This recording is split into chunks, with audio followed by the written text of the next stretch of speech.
Tamad ng liwanag, nakalimutan ng aklat ng guro at silid-aralan. Ang hawak na cellphone, parang kayamanang kay ganda. Ngunit ang pag-aaral, unti-unting nawawala.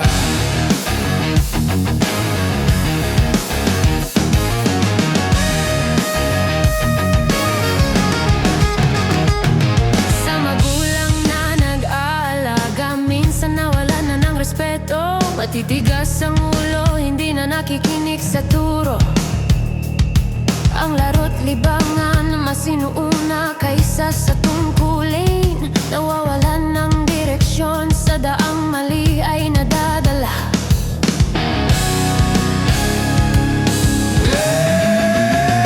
May mga nalululong sa bawal na gamot na siyang naglihis ng landas. At ang sugal na nagdudulot ng paggawasak ng pangarap. Kailan ang pagbabago ng mga lider na totoo, na handang tumindig para sa bayan at kabataan? Panginoon naming mahabagin iyong taglay na lakas. Ipamulat mo sana ang tamang landas na tatahakin. Bigyan ng lakas ang mga pinuno ng bayan,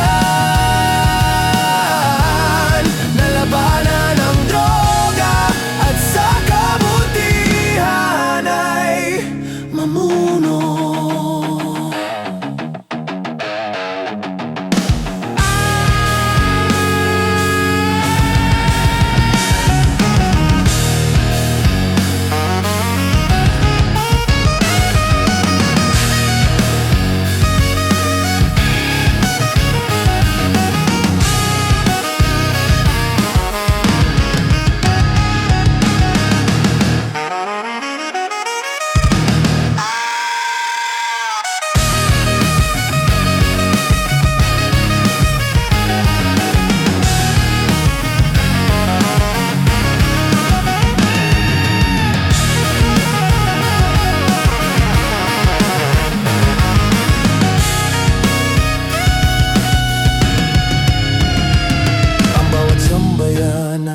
Kailangan ng lider na totoo.